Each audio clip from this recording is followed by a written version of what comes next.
So, hello to everyone. A warm welcome from my side. Ladies and gentlemen, good morning, good afternoon from wherever you're joining us today. It's my pleasure to welcome all of you to the sixth webinar of our NDC4 webinar series. My name is Maya, and I work as an advisor for GIZ Pro Klima and the C42 project. Today, I will be your facilitator and guide you through the event. Let me just start with a few introductory words about the event. Today's webinar is part of the NDC4 webinar series, which aims to illustrate tools, methods, and also best practice examples from our partner countries and others for designing and implementing ambitious NDCs in the cooling sector. This NDC4 webinar series is provided by the project Cool Contributions Fighting Climate Change 2, which is part of the International Climate Initiative and financed by the German Federal Ministry of the Environment, Nature Conservation, Nuclear Safety, and Consumer Protection. Before we go into more detail, please just let me share some more technical information. I kindly ask you to please stay muted during the session. If you have any questions, please write them in the chat, and we will have a Q&A session in the end. Please also be aware that the event is being recorded and will be published on our website afterwards. But only the slides and the audio will be recorded, but not the chat. Today I'm supported by my colleague Paola. Please contact her in case you have any questions or individual questions. You can find her email in the chat. And it would be also great to get to know a bit who's here, who's joining today, and to test if the chat is working. So feel free to already type in the chat from which place of the world you're joining today. And yeah, let's also have a look now on today's agenda.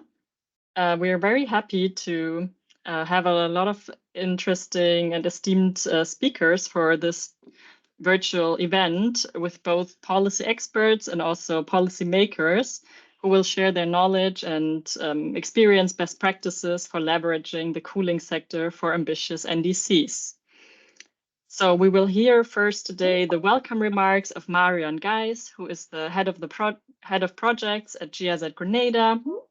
After that, Jiminy Scott, technical advisor at GIZ Grenada, will introduce to us a bit the activities of the project C42. We will then hear from Ms. Irene Papst from the consultancy HEAT International, who will give us a global perspective of policy instruments for addressing refrigerant and energy-related emissions. After that, I'm very happy also to have with us today Mr. Leslie Smith, the National Ozone Officer in Grenada, who will provide us with first-hand insights into Grenada's strategies for leveraging the cooling sector to enhance its NDCs. And last but not least, we will also have the possibility for an open discussion, a Q&A session with all participants. And for the Q&A session, please post your question throughout the webinar, and we will collect all of them to have them in the end. So I'm just taking a look at the chat and seeing that we have so many people joining. I see Grenada, St. Lucia, Frankfurt, Copenhagen, Mexico, Egypt. Wow, that's a lot of countries. So thank you so much for joining. And let me now give the floor to Marion Geis, the head of projects at GIZ Grenada, for her welcome remarks. Marion, please unmute yourself and the floor is yours. Thank you, Maya, and good morning and a warm welcome also from my side, from Grenada. Thank you for having me here today. And I also want to thank Leslie Smith, the National Ozone Officer in the Ministry of Climate Resilience, Environment and Renewable Energy in Grenada, who's national, to be part of this webinar and to share some of the insights later on. So for me, this is always a hot topic, the cooling, and I've been long time involved in the field, even though it's not my main area anymore. And I'm very happy to see Grenada really striving in the world when it comes to cooling and air conditioning. So I understand that today's webinar is about sharing some of these lessons learned and also how Grenada is working together with the co-contribution Fighting Climate Change Project 2 on addressing some of the challenges in the region. As you know, climate change is rising. And at the same time, we have an increased need for cooling and air conditioning, especially in the hot countries like the Caribbean, but also, of course, in other hot countries. Like the sectors like fish processing, agriculture, health, tourism, all that depends on cooling. We're looking at supply of pharmaceuticals, the food security, functioning cold chains are really key, as well as, of course, also productivity in general of the people working in cool offices and so on. Interestingly, in the Caribbean, we see that the electricity prices at the same time are some of the highest in the world. We estimating, and we have for Grenada, we have very good numbers that 40% of electricity consumption is actually used for cooling and air conditioning. But there's a lot of potential to bring that down. At the same time, a lot of these cooling appliances use refrigerants that up to 15,000 times more harmful to the climate than CO2. So this is a real driver of climate change. So we have a responsibility in the cooling sector to decrease and to support the mitigation strategies alongside the national determined contribution. So I'm very happy that our donor, the German Environmental Ministry, under the International Climate Initiative, is supporting and continues to support various countries in the world, amongst them Grenada, in their green cooling strategies. So I think the demand is still there. We're seeing in this cool contribution fighting climate change that even with small contributions, you can make a big change. So I am very excited about this webinar. I'm very excited that there is a platform for enabling change and exchange on that. And I wish us all a very fruitful meeting and and also a good discussion at the end. So thank you very much, and back over to you, Maya. Thank you very much, Marion, for your welcome remarks. Very important points already said in the beginning.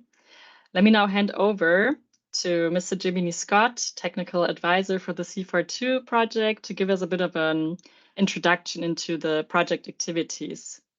Over to you, Jiminy. Right, thank you, Maya. So we'll talk a bit of C42 now. But before we go into C42, we have to speak a bit on C41. So these are just some brief highlights on the first phase of our project. Under this first phase, we developed a rack sector greenhouse gas inventory as the basis for target-oriented implementation for emissions reductions within the rack sector. We also had a split AC pilot project where we had 30 propane ACs being installed in different buildings in Grenada, and it's well documented, so you can always go on the Green Cooling Initiative website and just look more into that. We also introduced a natural refrigerant label, and we had a cool training for rack technicians, not just in Grenada, but in the region. We also had a 2-day regional monitoring, reporting, and verification training. And we also had the development of a national cooling action plan, which focuses on unitary air conditioning within the rack sector. And just some quick achievements from that first phase in the project. Since 2019, climate-friendly ACs are now sold in stores in Grenada. So just as you can walk into a store and buy a refrigerator, you can now walk into a store and purchase these AC units. Grenada also launched a major advertising campaign for natural refrigerants because we can do all that we want to do, but if the public isn't aware of it and don't have that appreciation for the value of it, then it's not really as effective. In 2022, we had another milestone was reached when Grenada integrated the refrigeration and air conditioning sector into its nationally determined contributions. Thus, officially, Grenada declared its political commitment to climate-friendly cooling. Additionally, it showed further commitment in publishing a very ambitious national action cooling plan. And through all of these great activities, GIZ has continued to support Grenada in its very ambitious goal of becoming the world's first HFC-free island through the second phase C42. So these are just some activities from C42 Grenada, but in the interest of time, I won't really go into all the points, but more or less give a overview. So the first point is support in the implementation of NDC measures in the rack sector. So basically, this is us updating the greenhouse gas inventory from before and using that data and that information for pushing further implementation and really helping us flush out that roadmap that we have. The next point is assist in developing a national financing mechanism. So this basically speaks to us working with financial institutions to make green cooling more affordable for Grenadians in general. Hopefully, from this, we can have a green cooling loan that's specifically for cooling for refrigerators and air conditioning. Then we have monitoring, reporting, and verification. So under this, we act as an advisory role on implementing a product registration based and operators registry. So more activities is raising awareness. Under that first phase, we had radio jingles and commercials. We are seeking to actually follow that same trend, but just I really want to zone in on that last point where it demonstrates solar powered green AC. So we had a pilot project with a hotel here in Grenada. There was a lot of skepticism about green cooling in the hotel sector. So through this pilot project, we were able to power the R290 AC units via renewable energy, solar power, and actually show that it is feasible and just from a economic standpoint alone to have green cooling in the tourism sector. We also have the enhancing of capabilities of technicians to use natural refrigerants. So last year we had a cool training where we trained up to 28 participants in using cool training. And as Mr. Smith said, well, always says it's about 80% of our technicians have that capacity, whether it's direct training or just the knowledge on safe use and handling of natural refrigerants within Grenada, which is really good for us as this technology is a bit new. Then lastly, we have replication of proven experiences from Grenada and other small island development states. So from our co-training, we actually had a participant from Dominica. So we're actually just sharing that knowledge and experience with other countries under that. We also have Grenada being used as a best practice for a lot of these islands when it comes to implementing green cooling. And I think that is the end of my presentation. Back to you, Maya. Thank you very much, Jiminy. From that, we already got quite a good impression of the ambitions of Grenada in the refrigeration and air conditioning sector, and I'm sure we will later also learn more about that. Now, I'm very happy to hand over to our first speaker, Mrs. Irene Pabst from Heat International. Irene will today provide us with a global perspective of policy instruments for addressing refrigerant and energy-related emissions. And just a few introductory words about Irene. She's a senior advisor from Heat, and she's been working on these topics for more than 15 years. She has been advising countries on NDCs for the refrigeration air conditioning sector, and her expertise ranges from inventories, MRV systems, to sustainable ODS and HFC banks management, and many more. So very happy to have you here, Irene, as a speaker. And now please unmute yourselves, and then the floor is yours. Thank you, Maya. A warm welcome from my side. It's my pleasure to give a short introduction about policy instruments on reducing refrigerants and energy-related emissions to set the scene for then diving into Grenada's experience that will be shared by Leslie. So what I will talk about is briefly to give you our view of what could be an integrated approach to sustainable cooling, then show the main policy concepts in a little more detail, and in the end, go over Grenada's refrigeration air conditioning sector emissions to set the scene then for Leslie to take up the specific measures that are taken in Grenada. I think everyone should know this, who is in this webinar, that emissions from the RUC sector are coming from indirect emissions, from energy consumption. It's usually 2/3 of the emissions, and the direct emissions arising from refrigerants. Of course, that depends on the specific grid emission factor of the country, but as overall rule of thumb, that fits quite well. And you heard also from Marian already that cooling emissions are rising globally, and it really is a sector that we consider quite low-hanging fruits in terms of NDCs, where emissions really can can be lowered. So what can be done? We propose a transition to sustainable cooling. And for a small island country as Grenada that has 3 pillars in our view, it's to improve the building envelope, so to reduce the need for cooling in the first place by improved insulation, by shading, by a good building shell. Then the second pillar is to increase the energy efficiency of appliance, so to reduce the amount of energy that is used. And thirdly, to switch to low global warming potential refrigerants. We prefer natural refrigerants here since they have the least impact on the environment overall. The integrated approach I wanted to show you with this figure here. You can see those 3 shaded areas of these 3 zones of intervention, but you can see it's seldom the case that it's only targeting on one of those, but a lot of them have interlinkages with other areas. And you can see in the middle that technician training and licensing of technicians, and here technicians, maybe it's not only the RAC technician, but also the engineers doing the design and the building of housings really have a key role on the whole implementation, since without them, well, it would not happen on the ground, regardless which policies are actually in place. So you can see it's quite a bunch of policies that are possible.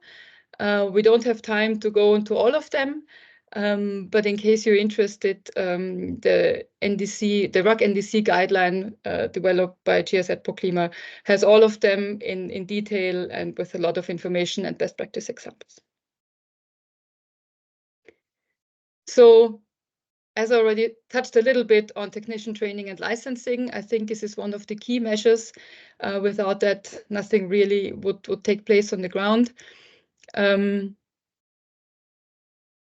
only during the design phase and the installation of the equipment, but also the efficiency of the individual appliance really depends on the skilled technicians to keep the filters in a good shape, to make sure that the refrigerant is on the right level. So only then the appliance can really work in an efficient manner. And to have a good base of qualified technicians, it needs a good policy also to have, well, sufficient training of technicians, to have a good certification scheme, a good also a testing scheme that's really meaningful, and to have a list of certified technicians, and have a policy that only those are actually allowed to work on the equipment and to work on the refrigeration cycle of that equipment. So I think this is one of the key policies. Other key policies depend on that. And of course, the one that you all should know is the HFC quota system. Well, it's internationally more or less mandated for many, many countries who adopted the Kigali Amendment to have a phase-down schedule of the consumption of HFCs. That goes to 2045 for Article 5 countries Group 1, which Grenada is a part of. Some countries, depending on where their baseline actually is on HFCs, do go beyond the Kigali schedule and have a KIP submitted already that goes much beyond that. As I said, that really depends on where the starting point is. So if the starting point is already close to the baseline, as it is in Grenada, of course, it's very reasonable that it's following the schedule. But for example, I have one example here from Jordan, who have their starting point, which is always the green line here. This is the HFC consumption here in 2024. To start really below and then do not extend the whole area they have for HFC consumption, but already reduce from there. So this is, of course, a very meaningful policy measure to reduce the HFC consumption, which after all also then reduces HFC emissions. And maybe as a side note, as it's really new now, the EU F-gas regulation that was just launched last month has actually a target to have 0 HFC consumption by 2050. So it's really a long-term strategy, but the target is clearly no new HFC consumption after 2050, which is, I think, rather exceptional. So another policy measure here is to set minimum energy performance standards. It's the long version of the short word MAPS, and also global warming potential limits for certain appliances, so the refrigerant, of course, there. So I again take an example of the European regulation here, which really sets really specific limits here on the refrigerant.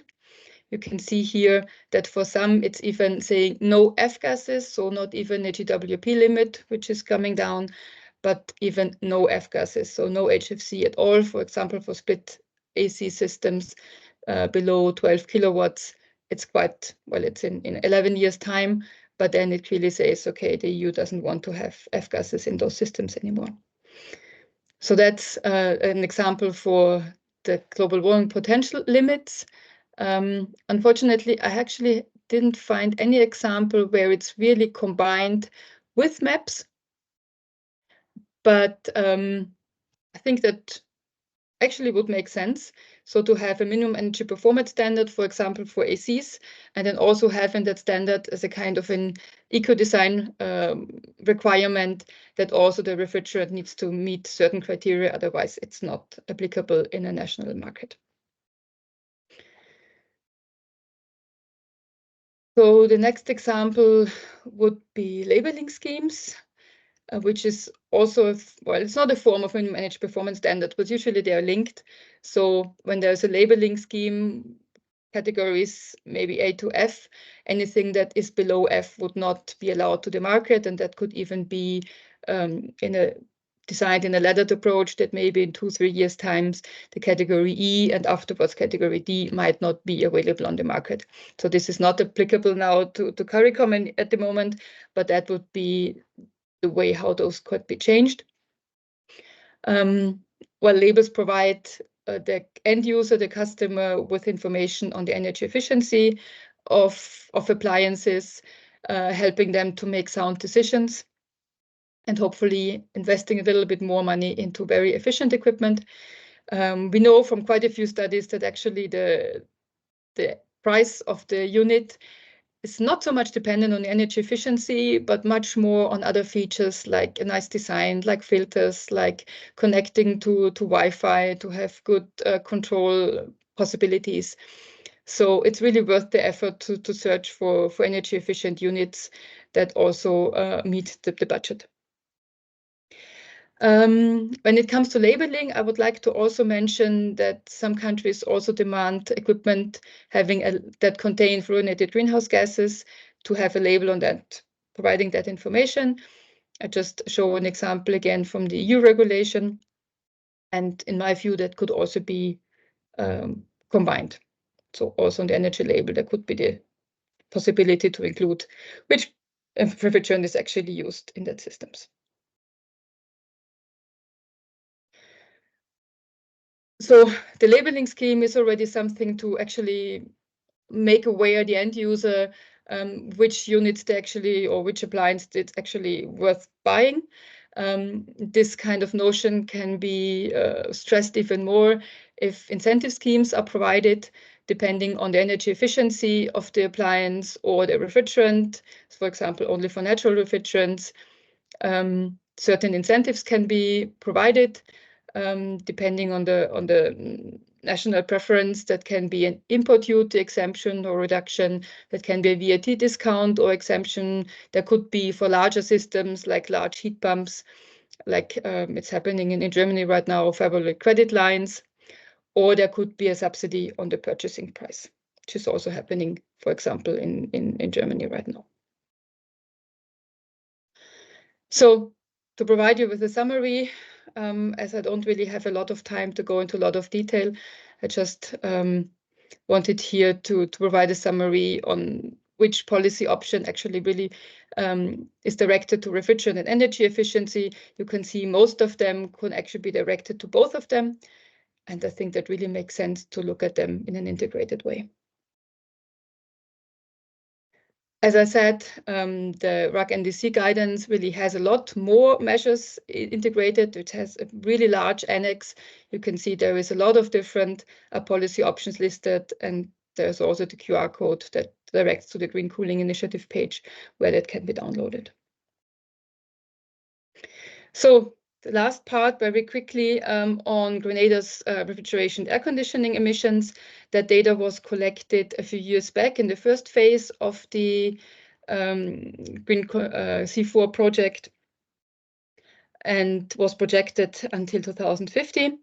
So that's why I retrieved the number for 2024. That's not based on actual data, that's based on the projection that was done then. But you can see it quite steady increase is projected that we also see happening. It might be even steeper as AC equipment really took up in the last year in Grenada. So we are currently working on an update, and it might even be that we have to revise the business as usual trend in terms of appliances in use, that is even steeper. So you can see that there is 2 reduction lines. The yellow one represents what only can be done when refrigerants are actually moving towards natural refrigerants. Of course, the reduction always depends on the emission factor that is applied and how much of the HFC also can be collected. Grenada is also working here quite intensively. And the second part is on what can happen when the energy efficiency is increased. So you can see at least the growth can almost be leveled off. In terms of the overall emissions in Grenada, the refrigeration air conditioning sector makes quite a big chunk. So it's almost 30% of overall emissions. And when it comes to only electricity, it really takes up a lot of room here. So more than 50% to room AC and another 16% to other RAC equipment like large stores, like commercial buildings, like ice production, like commercial applications. So we have the RAC sector mentioned in the National Determined Contributions of Grenada from 2020. So it targets the F-gases, includes the F-gases. And the overall target of Grenada is minus 40% of greenhouse gas emissions in 2030 relative to 2010. This is really an ambitious target. So the reported emissions in 2010 is 217. And the target emissions is 130, so that's really an ambitious target, and all sectors need to work towards that target. And Leslie will now show you what will also be done in the RAC sector to contribute to this target. I think questions are taken in the end, but I'll hand back to Maya to take care of that. Thank you very much, Irene, for this very comprehensive overview of policy instruments in the RAC sector that target not only refrigerant-related emissions, but also energy-related emissions. Now, I am also very happy to introduce our next speaker, Mr. Leslie Smith from the National Ozone Unit in Grenada. Leslie Smith, he is well known, so I don't have to introduce him a lot, but just a few words. He's very well known for his pioneering efforts in advancing the use of natural refrigerant alongside renewable energies. And he has earned and garnered recognition not only in his home country, Grenada, but also internationally as a fierce advocate for a sustainable transformation of the RAC sector. And he will now tell us more about Grenada's strategies for leveraging the cooling sector to enhance its NDCs and also provide us insights with legislation processes and NDC processes in Grenada that concern the refrigeration and air conditioning sector. Now, Leslie, please unmute yourself, take over control of the presentation, and then the floor is yours. So thank you very much, Maya, for your kind introduction. And let me say a special morning and a very spicy morning and welcome. Some of you, it may not be morning, but nonetheless, I say welcome to you. I want to recognize at this time that I only have about 20 to 25 minutes, but many of you who know me well know I can speak for the rest of the month on this topic, but I will try to keep it within the 20 minutes that I'm afforded. I want to also recognize some of the colleagues who are on the webinar. I see many of my ozone unit colleagues on the call from Chile, from Egypt, from Jamaica. And I want to particularly recognize Mr. Horace Nelson from Jamaica, because he was one of the pioneers that worked along with us here in 2005 to really jumpstart our natural refrigerants program. And Horace, it's good to see that you find some time to join us. I also want to recognize some of our St. George's University interns that are also on the call and have been tasked with the responsibility to compile a report.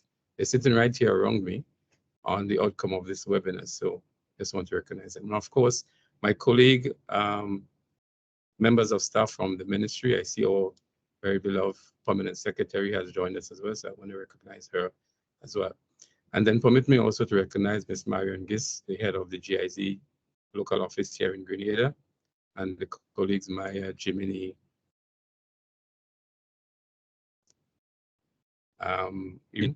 who have only recently been to Grenada here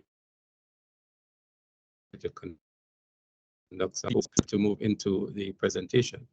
And the real topic that I want to speak on here this morning is insights into Grenada strategies for leveraging the cooling sector to enhance our NDCs and to zero in on some of the processes, challenges, and opportunities that we have undertaken here.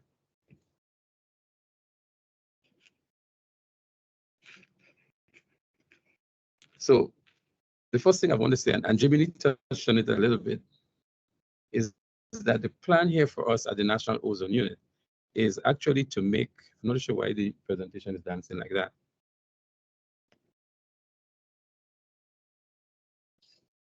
Something is happening. I'm not sure what's happening. Yes, I see it as well. I can just try to take over control again. Let's see if it stops. Yeah, seems to stop. If you want, you can try again. It should stop. Okay. Right. So no, it's still happening. So I'm Still, not sure. okay. So Maya, maybe we can take over ask you to controls and answer. Leslie can say next slide when he's ready to switch. Yes, for sure. Right. So thank you very much, Maya and Jiminy, for that. So the slide that you see here, and Jiminy spoke towards it a little bit. The ultimate goal for us here in Grenada is to make Grenada the first HFC-free island in the world, or the first natural refrigerant island. I think the colleagues from GIZ would prefer the second option here, to make Grenada the first natural refrigerant island in the world. This is indeed a very ambitious target that we set ourselves here in Grenada because of the available options that are there for all applications, but we're working steadfastly towards achieving that particular goal. And so far, we're well on course to doing that within a given time frame. Can we go to the next one, please? So I just want to introduce now the processes and the targets that we have here for NDCs.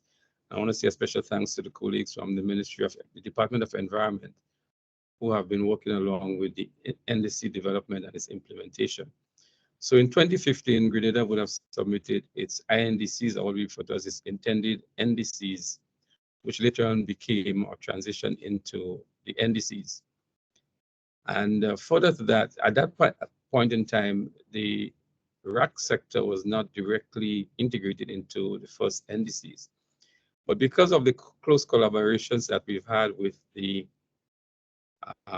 Department of Environment and the persons who were updating the NDCs, in 2020, when the review was done, we were able to get included in the NDCs, the RAC sector, and in particular, the only new gas that was included for control on the second NDC or the F gases. And so that was a tremendous achievement for us to see that F gases and the cooling sector and energy efficiency in the cooling sector was integrated into the second updated NDCs. In addition to that, gender and youth are also included. And this updated NDC is really mitigation centric and fits squarely within what we are doing here from the National Ozone Unit to promote sustainable cooling. Next one, please. So this updated NDC really focuses on 5 key areas. There are a number of measures and implementation activities and strategies. And we're happy again that cooling is included amongst the 5 sectors identified for mitigation action. So within our National Cooling Action Plan, we do have a number of implementation activities that fit squarely into this NDC strategy. Next one, please. So the overall goal of the NDCs is to reduce Grenada's greenhouse gas emission by 40% by 2030 based on the 2010 level. And from what Irene would have presented moments ago, we recognize that a huge mitigation potential lies within the refrigeration and air conditioning sector because of the contribution that this sector is making towards our greenhouse gas emissions. When the survey was done, it was recognized that 27% of our total greenhouse gas emissions in Grenada comes from the refrigeration and air conditioning sector. And then we saw moments ago that up to 60% of the electricity that is generated goes towards powering these refrigeration and air conditioning systems. So the point is well recognized that a huge mitigation potential lies within the RAC sector to allow us to achieve those targets of the 40% reduction by 2030. Next slide, please. And so there are a number of enabling activities that we have undertaken within the RAC sector towards this NDC implementation. And I've grouped them in 5 key areas, which refers to policy and legislation, capacity development and training, public awareness and education, monitoring and reporting, and of course, the ratification of the historic Kigali Amendment. So under the area of policy and legislation, we have looked at a licensing and quota system for all refrigerants. We've looked at standards and codes, fiscal incentives, the National Cooling Action Plan, and our ODS bill, our Montreal Protocol Controlled Substances bill, which I'm going to look at some of the key elements of those in subsequent slides. Jiminy spoke about capacity development. It has been one of our focal areas here. I'm also going to touch on that a little later on. Our public awareness initiatives has been ongoing and very robust. We do a lot of monitoring and reporting, and we're happy that under the Kigali Amendment, we've been getting a lot of global support for our initiatives here. Next slide, please. So just to zero in on our licensing and quota system, this system was established in 2013. And from its onset, it was for all refrigerants. So it was not only targeted for the ozone depleting substances, but all refrigerants were included, including the HFCs, natural refrigerants. All refrigerants do require a license to be imported. The quota system, however, was only instituted for the HCFCs, but now since January 1, 2024, quota system has to be applied for the HFCs as well. So our licensing system has been very, very functional and very successful. It covers all refrigerants, as I mentioned, and we want to recognize some of our key stakeholders, the Customs Department, the Department of Trade, who actually approves these licenses, and the National Ozone Unit for its management. And in 2024, we are going to be establishing a quota system for the HFCs to join those that are already in place for the HCFCs. Next slide, please. In terms of our standards and codes, we've been very, very successful in that area. And so we basically look at a number of the standards and codes that have been developed by CROSSQ, which is the regional standards organization for the Caribbean. And we either adopt them as developed by CROSSQ, or we adapt and modify them for our local purposes here. And so these standards are aligned towards the CARICOM energy policy, and they really assist us in technology choices for decision-making, for advising our clients, for customers, for end users to make informed choices on technology options that are in line with these standards. Can we go to the next one, please? So standards have several significances in the context of Grenada here. We look at them in the context of safety, in the context of energy efficiency, because our MEPs are aligned with those, environmental protection, and then a number of other areas, even market fairness and building codes, and all of these, as you see on the screen here, we're going to share the presentation. Some of the factors that we considered when we were developing the standards for the rack sector, and that has proven to be very successful for us in establishing those standards and gaining the trust of the manufacturers of natural refrigerant technologies to be willing to send their technologies to Grenada, because we have set up the infrastructure in regards to safety. Go to the next slide, please, Maya. I think we're going back, we're supposed to be going forward, sorry. Right, so here is a list of some of the standards that we have introduced or established for the refrigeration and air conditioning sector.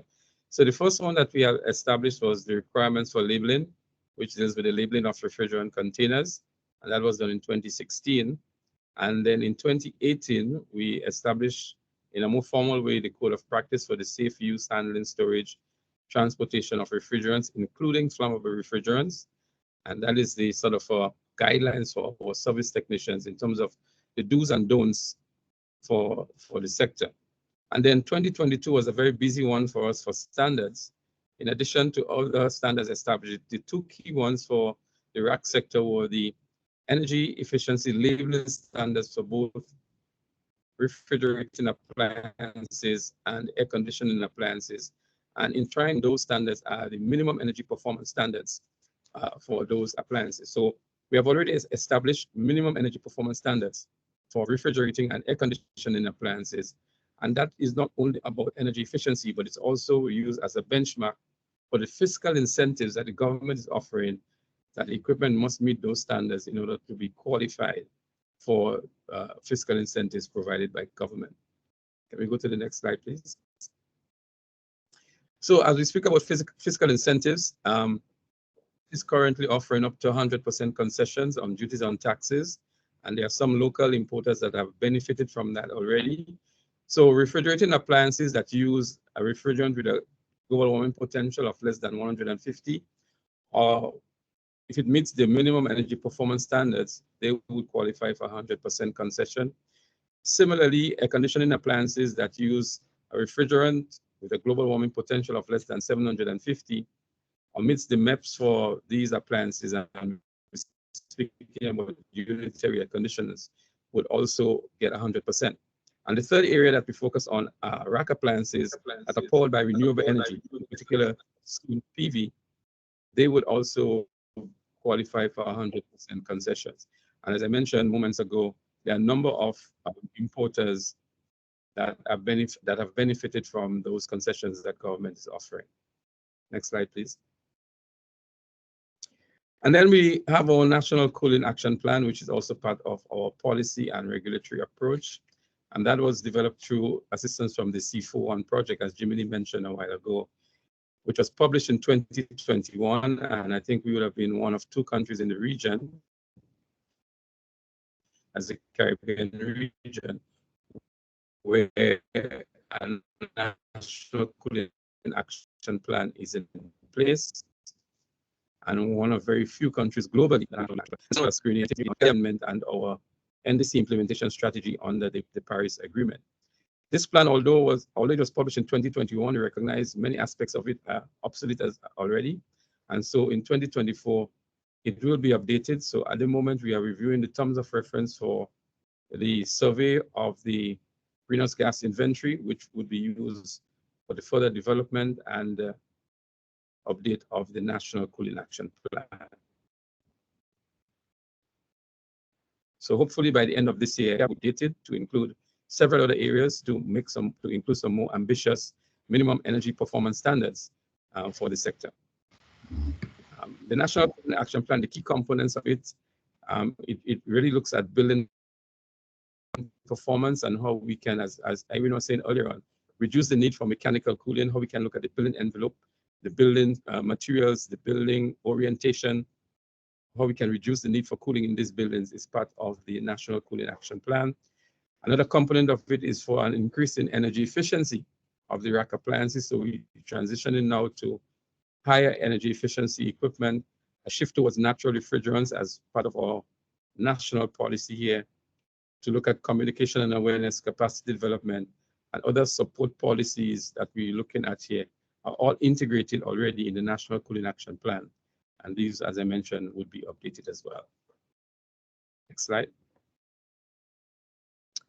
And the big one really is our Montreal Protocol Controlled Substances Bill. So it's still a bill, it's not yet enacted, but we've had 4 rounds of public consultation on it. And I'm happy to see that we've gotten very, very good feedback from our stakeholders. And they've actually designed this bill because of the requirements of the sector. So we are going to see areas of this bill that I don't think we may see in several other parts of the world. And that again is part of our most ambitious actions here to support our NDC process.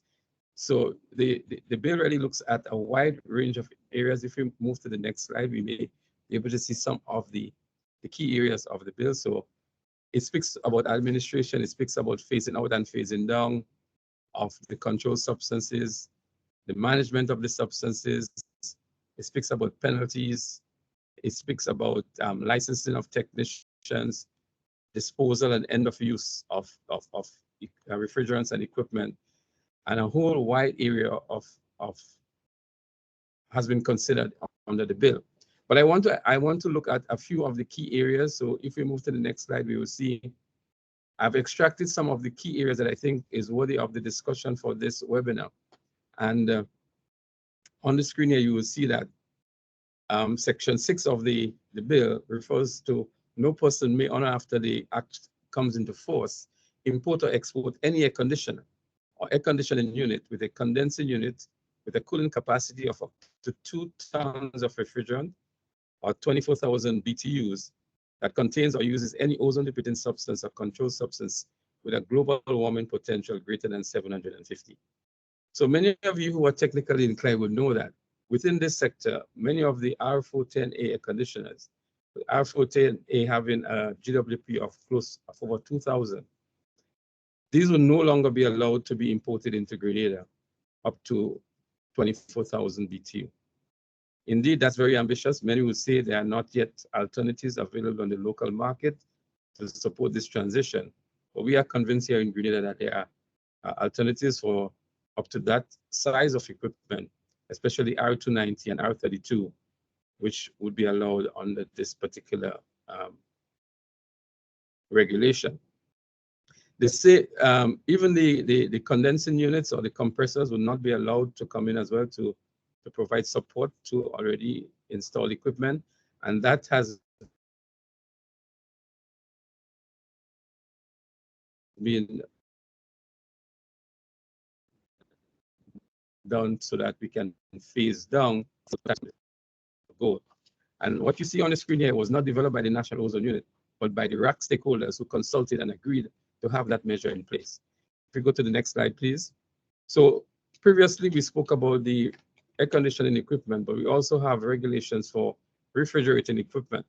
So refrigerating equipment of a certain capacity that use a refrigerant with a global warming potential greater than 150 will not be allowed to be imported into Grenada as well under these new provisions. So all of the 134A refrigerating equipment will be banned up to 64 cubic feet or 181 liters in terms of the capacity. Again, it's a very ambitious target, but we believe that there are alternatives that are readily available globally, especially R600A, that can support this ambitious transition. Next slide, please.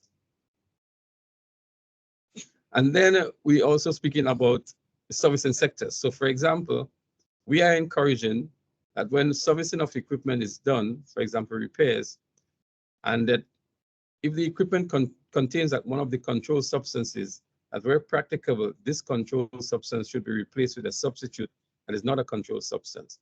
So an example of that, for example, is that if a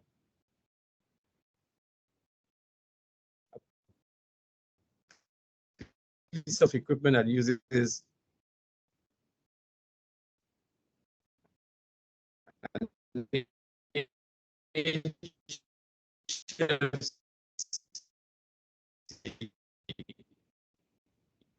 is being serviced in controlled substances and refrigerants as the most viable option for us here in Grenada. So again, it's ambitious. Sorry, Leslie, the connection is a bit broken. Maybe you can turn off the camera or check the network connection just so that we don't lose any of your content. But please go ahead. Okay, so. Yes, much better. Yeah, but I'm still on the previous slide, so can you? Right, good, thank you. So again, some other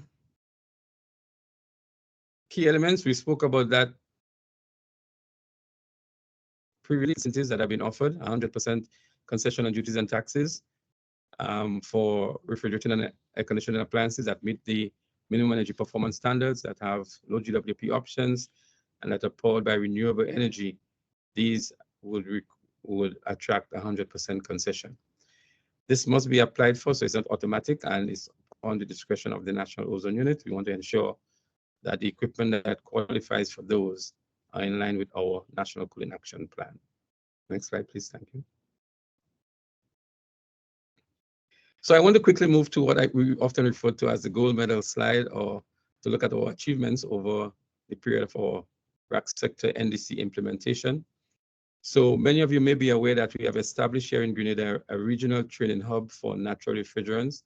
So we have a state-of-the-art laboratory with equipment that are designed for natural refrigerants with flammability issues to train not only technicians here in Grenada, but throughout the Caribbean region into these new and alternative technologies that are not damaging to our environment, in the sense that they have a zero ozone depleting potential and very negligible global warming potential.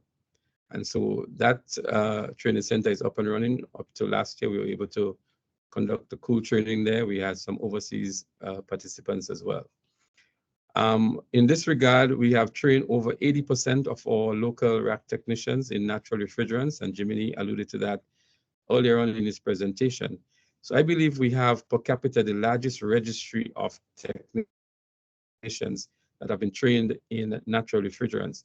And that too was an enabling factor to get the manufacturers of these natural refrigerant technologies to be comfortable enough to send the technology here in Grenada for its application. So as a result of that, we have a very fast penetration of natural refrigerants into the sector, not only in domestic refrigerant, but in the area of unitary air conditioners, as we can boast of being maybe the only country in the Caribbean shore, and maybe in this part of the world, where natural refrigerant air conditioners, that's unitary air conditioners, can be purchased from local appliance shops. And as a result of that, we have even extended that to re-export these technologies to our Caribbean neighbors who are in need of these technologies and are unable to access it from the manufacturers. We have created fiscal incentives, and I saw one of the questions that was posed earlier on about the cost comparison between these alternatives and the conventional type air conditioners.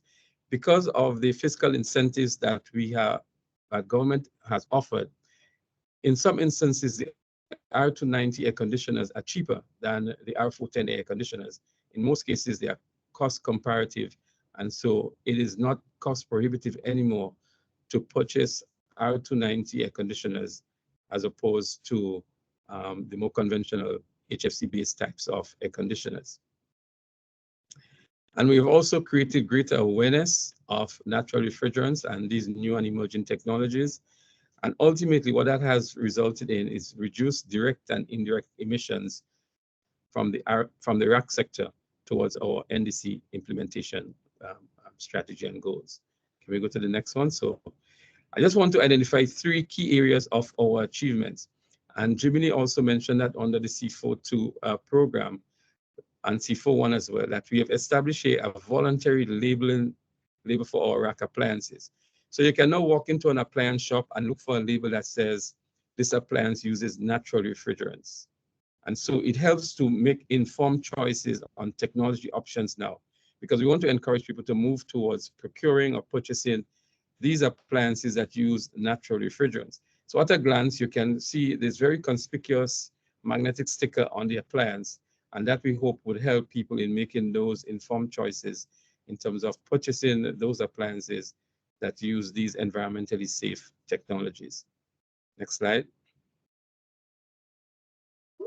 We have also established a reclamation center with the Grenada Solid Waste Management Authority, where that what happened in the past was that equipment that were disposed would have been sent to the landfill. It would have been crushed. If there was any refrigerant gases in those equipment, it would have been released into the atmosphere.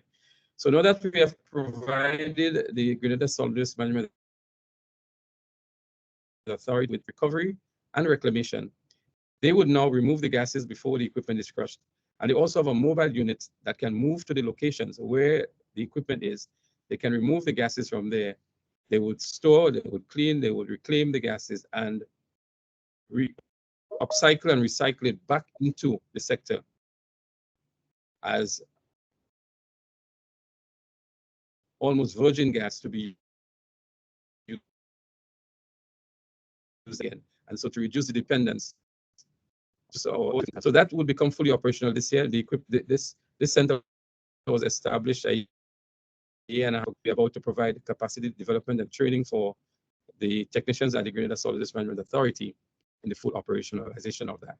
We've also looked at a business strategy that we want to roll out with them to make it sustainable. And that is a best practice. We're going to be the first in the region to have a reclamation center for these gases. Can we go to the next one, please? And the next thing that I want to just highlight is our scholarship program. So we have a scholarship program at the T.M. Marisho Community College, where every year we award 10 scholarships to the first-year students. And for the second-year students, if they attained a GPA, or they maintain a GPA of 3.0 and above, they can retain the scholarship from the first year. So at the moment, we have 20 students under the scholarship program. This program would have started in 2013. There were a few years when we had a break in it, but this is ongoing. As part of this program, 25% of the scholarships are awarded to females as part of our gender equity program here at the National Ozone Unit. And we're happy to say that several young ladies have benefited and enrolled in this program and are currently engaged in the refrigeration and air conditioning sector here in Grenada. Some have opened up their own businesses as well, while others are practicing within the companies that they work for. So we're very happy that that is happening, that is ongoing. This is going to be continued in the foreseeable future as we want to ensure good practices and in the new and emerging technologies. Can we go to the next one, please? Slide. So there have been a lot of opportunities that have resulted from what we have been doing here in Grenada. Amongst them are the policy and legislative review, the update on that. So now we have standards in place, we have codes in place, we have a bill that is going to be enacted, we have fiscal incentives. All these are opportunities that were derived from our engagements here at the National Ozone Unit. The capacity of our technicians have been strengthened tremendously. Our technicians can now speak the language, they can now stand up to any other technicians to Germany to benefit from the cool training there. Some of them have been trained as trainers, and so that has been replicated locally, and that's a huge opportunity that we have gained from this engagement. Market availability of the R290 unitary ACs, I mentioned a while ago, we have 3 local companies that are supplying R290 air conditioners, and there's another local company that has given indication that by the end of 2024, they would also be supplying R290 air conditioners. New business opportunities have derived as well because of the increased demand for air conditioning units because of the increased ambient temperatures.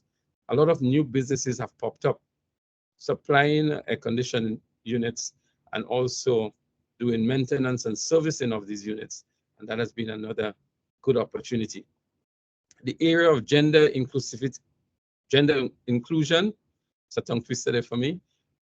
We have a lot of females that are involved in the sector now, and we have identified under every project that we have here a whole component that deals with gender and gender recognition, especially our females and our youth, as part of our program. We have opportunities for regional networking and sharing as we share with our colleagues in the region and wherever. It was mentioned only last year we had a technician from Dominica come over to Grenada to do cool training. And all of that has resulted in global recognition for Grenada in terms of what we are doing here under our Montreal Protocol program. So Grenada is really at the top of the curve globally in terms of the promotion of natural refrigerants and how we tackle the HVAC sector in terms of the reduction in our emissions in this particular area. And so the last thing I want to touch on are some of the challenges. If you go to the next slide. So in everything that we do, there are challenges, and you see there's a very long list here of challenges. So our challenges range from the financial infrastructure to the disposal of the refrigerants. The financial infrastructure deals with essentially, based on what we want to do here in Grenada, the finances that have been provided by the Multilateral Fund Secretariat is grossly insufficient to augment and to support all of these initiatives. And that's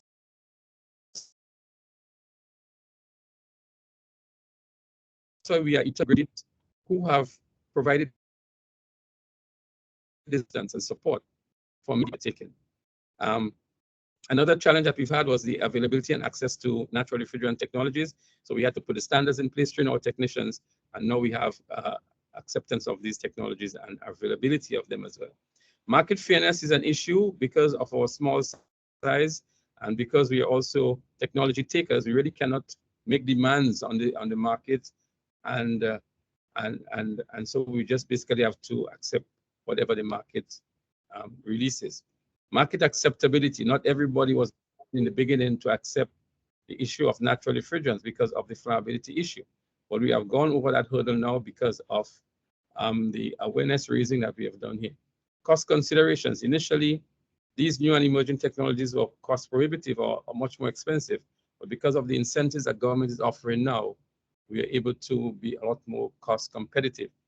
We had to strengthen the capacity of our technicians. We had a void there. We still need to do a lot more and to retrain of our technicians. The issue of tools and equipment still remains a huge challenge because there's no point in us training our technicians to use these tools and they're not available to them. And the real burning issue is that of disposal, since we have now launched our reclamation center, but we need to address this disposal issue even more. And then I just want to show you where we are in terms of our consumption. So the graph that you see here now shows our consumption from 2010 to 2023 of HCFCs, particularly R22. And you can see here that we have drastically reduced our consumption levels. As a matter of fact, we are about 8 years ahead of the Montreal Protocol target. Our base was 15.8 metric tons, and our 2023 data indicated that we have only consumed about 1.5 metric tons of HCFCs. So we are doing pretty well in terms of phasing out of these gases. Our ultimate goal is that we can do that by 2030 under the Montreal Protocol. But we envisage that that can happen in Grenada long before 2030. Next slide. The next slide shows where we are going with HFCs. And Irene spoke about our business as usual scenario. And look what happens here, the graph on the right, which is the cumulative amongst our consumption of HCFCs. The graph on the left shows the individual HCFCs. But if you look, you see between 2021 and 2023, there has been exponential increase in consumption. And that is, again, because of the increased number of air conditioners that have been installed in recent times and the demand for servicing and so on of these units. So now that we have the HFC quota system, we have to put a cap on these consumption limits and see how we can bring them down in the future. And I think we have the final slide, which tells you that for a small country, we are really punching above our weight category. We're small in size, but we are giant in terms of what we do. And so we look forward to our continued efforts in this regard. So thank you very much, Maya. I'm not sure I did for time, but that's the end of my presentation. Thank you so much, Leslie.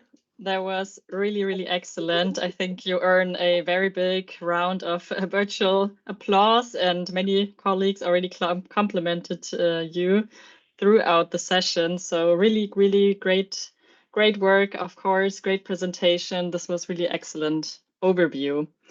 And yeah, I hope it is okay if we overstretch 10 more minutes to just at least enable a little bit of discussion. I think that was just really excellent content, and we should take also a bit of a moment to take up the questions, because we have a very interested audience and we have over 40 colleagues participating over the last hour. So yeah, let's go with it.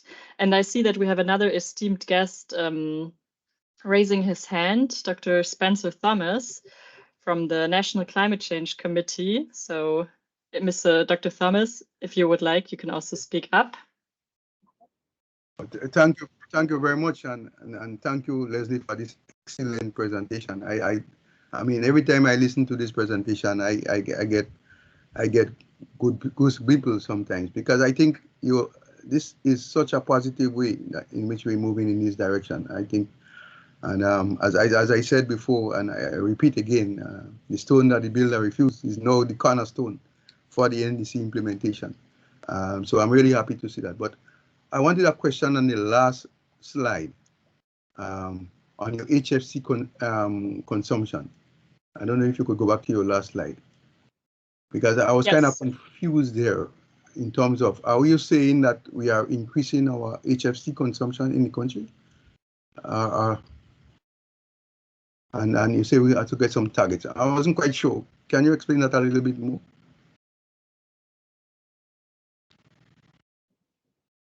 Maya, can I take the question? Yes, please take it. I'm trying to share again the presentation from you. Thank you very much, Dr. Spencer, for the compliments and for the question as well.